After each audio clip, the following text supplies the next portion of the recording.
आज West Indies र नेपालको गेम कस्तो लाग्यो? साह्रै रमाइलो कति रमाइलो अशोकलाई कस्तो लाग्यो हाम्रो जेरोन क्याबको अध्यक्ष?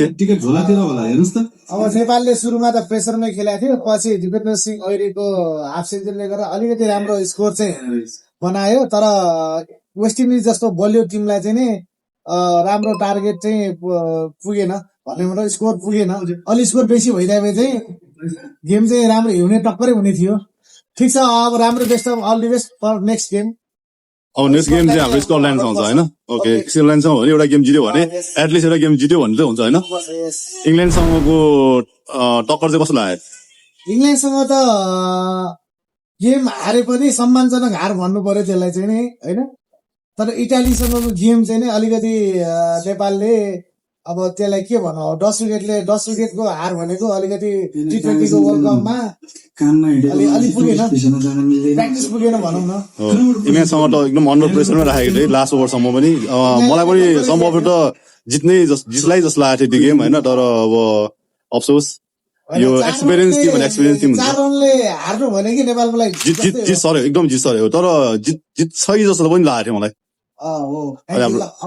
नेक्स्ट हाम्रो सुरजकोमा चाहिँ हाम्रो यो टी20 वर्ल्ड कपको चाहिँ दमदार हामी हेर्दैछौँ है, इच एन्ड एभ्री टाइम होइन। Thank you for Suraj John.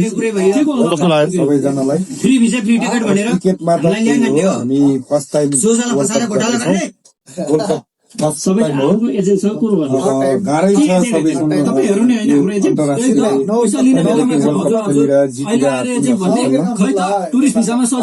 नेपालले धेरै मेहनत गर्नु, तर नेपाल यति रिजल्ट आउनु पनि तर गेममा चाहिँ ओभर राम्रो तालले हार्यो।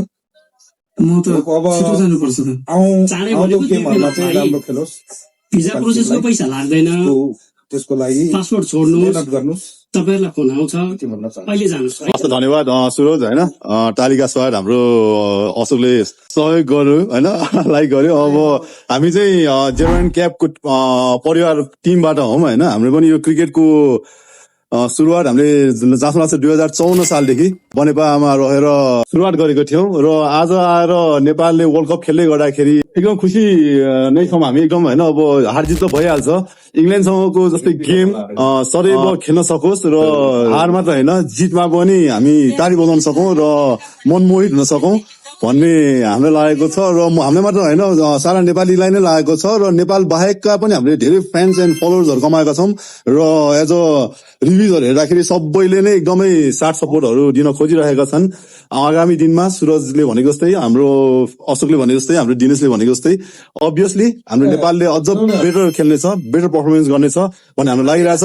आजको र इटाली र आजको गेम हेर्दाखेरि हाम्रो अलिकति अब आशा थियो, तर निराशामा हामी परिणत भएका छौँ। तर केही छैन, आउने दिनहरूमा अझ बेटर खेल्नु हुनेछ, किनभने यो आजको र अस्तिको खेल छुट्टै मैदानमा र एकदम एक्सपिरियन्स टिमसँग थियो, त्यति पनि उहाँले खेल्नु भयो।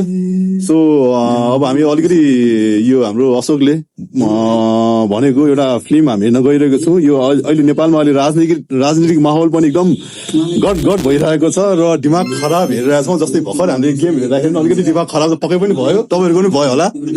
सो तपाईँहरू पनि सबैजनालाई यो क्रिकेट प्रेमीहरू अथवा यो पोलिटिकल प्रेमीहरूले चाहिँ दिमाग खराब मुभी हेरेर अलिकति इन्जोय गर्नु होला।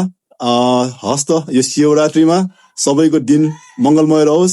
Happy Shivaratri to you all from जेरोन क्याब बनेपा।